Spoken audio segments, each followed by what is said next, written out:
Oke, halo kawan-kawan semua, kembali lagi bersama saya di channel Investor Logis. Kali ini kita akan bincang-bincang sedikit tentang saham ya. Saya udah lama juga ini nggak buat konten karena kesibukan sehari-hari. Jadi YouTube ini memang eh, apa ya, media penyaluran hobi aja gitu. Karena kalau kita mau secara setiap hari gitu bahas tentang ekonomi saham gitu kan, nggak banyak yang ngerti juga gitu, dan kurang banyak yang berminat teman-teman saya gitu. Jadi penyalurannya ya lewat media YouTube ini gitu kan. Nah, yang pertama mungkin saya akan coba menjawab beberapa pertanyaan dari kawan-kawan saya juga yang ada baru belajar investasi saham dan nanya-nanya gitu kan. Terkait misalnya yang pertama itu kita bahas dulu di sini tentang eh, sekuritas. Sekuritas ya. Jadi saya sendiri ini dulu. Sekuritas itu apa gitu? Sekuritas itu adalah perantara yang menjadi perantara transaksi saham. Nah, jadi dalam setiap transaksi pembelian atau penjualan saham itu ada tiga entitas. Yang pertama itu adalah pembeli, kemudian penjual, lalu si sekuritas. Nah, ibaratkan gimana ya? Nah, ibaratkan ini pembeli, di sini ini penjual, ya kan? Jadi waktu dalam proses transaksi saham ini, si pembeli kan, misalnya si pembeli mau membeli saham BCA gitu kan. Jadi dia masuklah ke BBCA kan, dicarinya.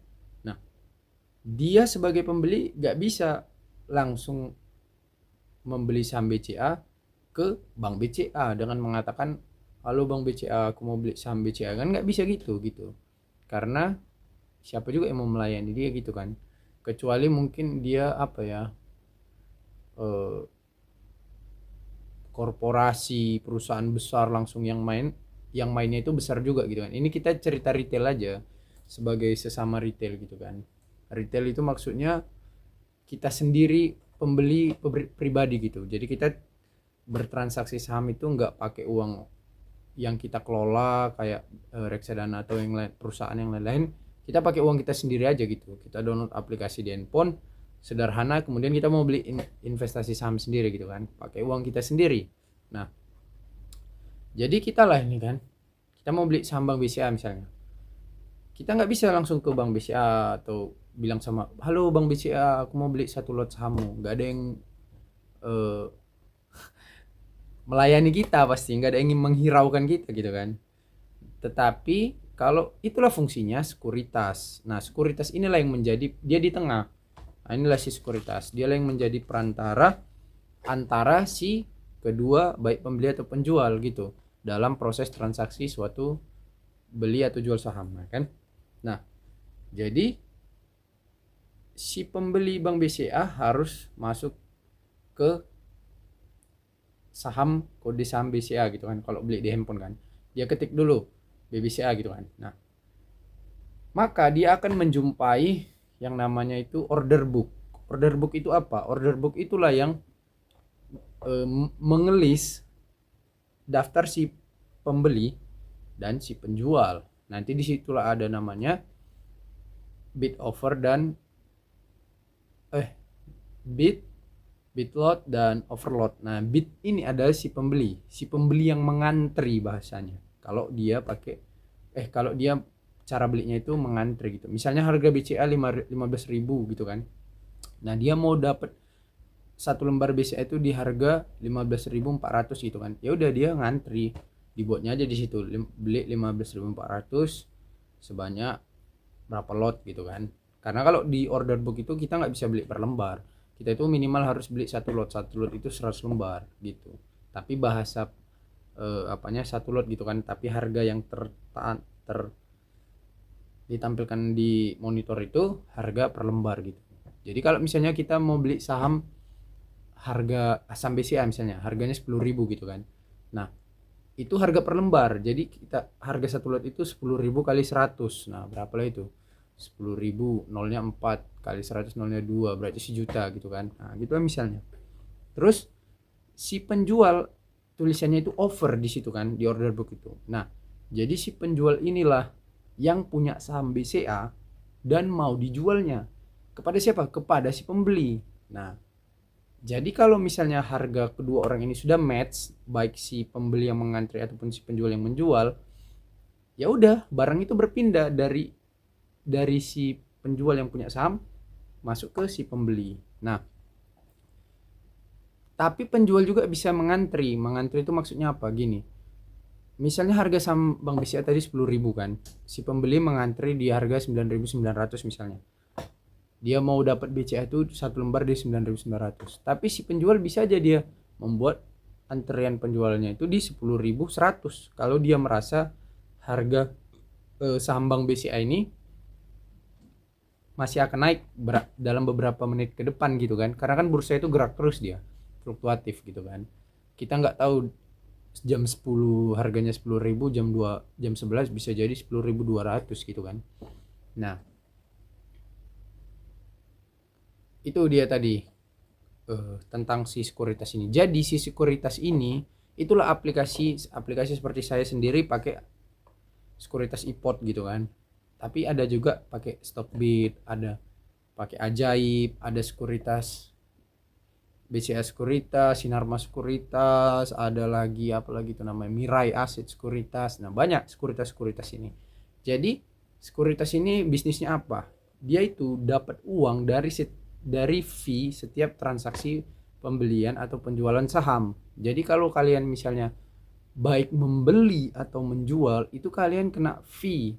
Nah, fee-nya itu berapa? Fee transaksi itu kalau di iPod sendiri, karena saya pakai iPod itu fee belinya kalau saya nggak salah itu 0,19%. Kalau misalnya fee jualnya itu 0,29%. Itu kalau iPod gitu. Nah, berapa terendah dan fee yang aplikasi sekuritas? Nah, ini pertanyaan lagi kan. Orang nanya, jadi sekuritas apa bang yang fee beli dan fee jualnya itu paling rendah? Nah, kalau aplikasi sekuritas apa saya kurang tahu, tapi kalau misalnya rata-rata terendah itu dia fee belinya itu 0,15% gitu dan fee jualnya itu 0,25%. Sekuritas apa? Sekuritas misalnya kayak Stockbit ya, setahu saya Stockbit Ajaib gitu kan, itu fee beli dan fee jualnya itu tadi 0,15 dan 0,25. Tapi kalau iPod 0,19 dan 0,29. Pertanyaannya kenapa saya pilih iPod gitu? Karena pada saat pertama kali saya belajar saham, saya itu belajar beli sahamnya itu pakai aplikasi iPod gitu. Yang mengajarkan saya pun pakai aplikasi iPod. Jadi saya ya karena udah lama ya udah lanjut aja terus. Karena bagi saya sendiri kalau fee-nya itu hanya beda 0,04% kecil gitu kan. Karena transaksi pembelian saya kecil gitu kan. Nah, jadi nggak terlalu besar lah. Kalau kalian transaksinya sampai 10M, 15M gitu kan, nah itu baru 0,15% itu kelihatan gitu perbedaan. Tapi kalau saya masih skala puluhan juta gitu kan, ya jadi nggak terlalu apa sih, nggak terlalu merasa berat saya gitu. Kemudian orang juga bertanya soal sekuritas ini apakah aman atau enggak. Nah, sejauh yang saya pahami sekuritas di Indonesia ini aman-aman karena terverifikasi OJK, kemudian dia transparan gitu kan. Belum pernah saya mendengar berita kayak sekuritas itu ngelarikan uang nasabah gitu. Lagian dia nggak bisa ngelarikan, gimana ya, uang ini kan akan berpindah terus dia. Jadi sekuritas misalnya ada si pembeli beli saham BCA gitu kan, di 9.000, ya udah berpindah langsung dia uangnya itu ke si penjual, ke rekening dana efek si penjual gitu kan, bukan di sekuritasnya gitu. Beda kalau kayak reksadana gitu kan. Reksadana ini kan kita nggak beli saham, bukan kita langsung bayar pertamanya. Jadi kita membeli atau menginvestasikan uang kita di satu perusahaan reksadana, kemudian si reksadana ini yang memilihkan saham apa yang mau dibelinya dari uang kita itu. Kemudian dia nanti dapat fee transaksi kan, sama fee investasinya gitu kan.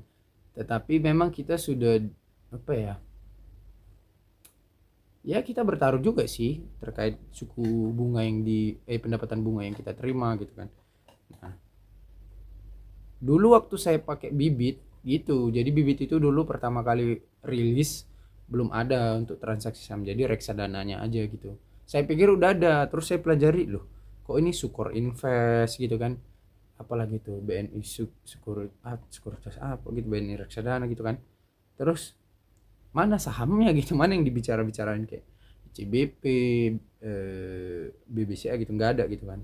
Baru saya di situ belajar pelan-pelan, oh ini bedanya beli perusahaan reksadana sama saham gitu. Jadi saya langsung download aplikasi iPod, terus saya beli sahamnya di situ gitu. Jadi poinnya adalah sekuritas itu adalah perusahaan yang memerantarai transaksi baik pembelian ataupun penjualan saham gitu. Nah, siapa pembeli dan si penjualnya? Ya kita usernya gitu kan, retail gitu. Mereka dapat uangnya dari mana? Dari fee gitu. Jadi makanya kenapa sekuritas itu senang kalau kita trading gitu. Kalau banyak nasabahnya yang trading, lompat-lompat banyak, otomatis kan transaksi banyak. Kalau transaksi banyak, fee mereka pun banyak kan gitu logikanya. Makanya doktrin sekuritas itu sebetulnya supaya kita jadi trader bukan jadi investor. Karena kalau investor kan mendem dia, kamu beli tidur udah dem udah situ aja gitu, nggak bergerak uangnya itu kan, nggak ada transaksi, udah paling nanti sekali setahun atau sekali 6 bulan gitu kan, atau bahkan yang betul-betul investor dia nggak transaksi, udah ditaruhnya jeblok banyak, udah dia terima dividen aja gitu kan. Nah gitu, itu terkait sekuritas. Oke kawan-kawan, semoga penjelasan ini bisa bermanfaat untuk kalian semua. Semoga bisa bermanfaat dan terima kasih. Sampai jumpa kembali di video berikutnya. Halo kawan-kawan semua, khusus untuk kamu yang masih pemula dan dari nol sekali, saya sudah menyiapkan ebook untuk belajar langkah-langkah investasi saham dari nol lewat ebook ini. Ebook ini akan membantu dan menuntun kamu sampai kamu sah layak disebut menjadi investor saham. Untuk kamu yang sudah paham dasar-dasar investasi saham, saya menyiapkan ebook ini khusus untuk mendalami metode investasi saham yang saya gunakan, yakni Dividend Value Investor. Untuk kamu yang ingin tahu caranya, saya menjual ebook ini khusus untuk kamu ya. Nah, khusus untuk kamu yang ingin langsung belajar lengkap langkah-langkah investasi saham dari mulai nol sampai ke ilmu terakhirnya, kamu bisa langsung memiliki 3 ebook ini. Semua pengetahuan yang saya ketahui sudah saya tuangkan di sini. Kalau kamu butuh dan tertarik, silakan chat WA nomor di samping ini ya. Terima kasih. Nah, untuk kamu yang berminat belajar kelas online private ataupun offline, silakan hubungi nomor di bawah ini ya.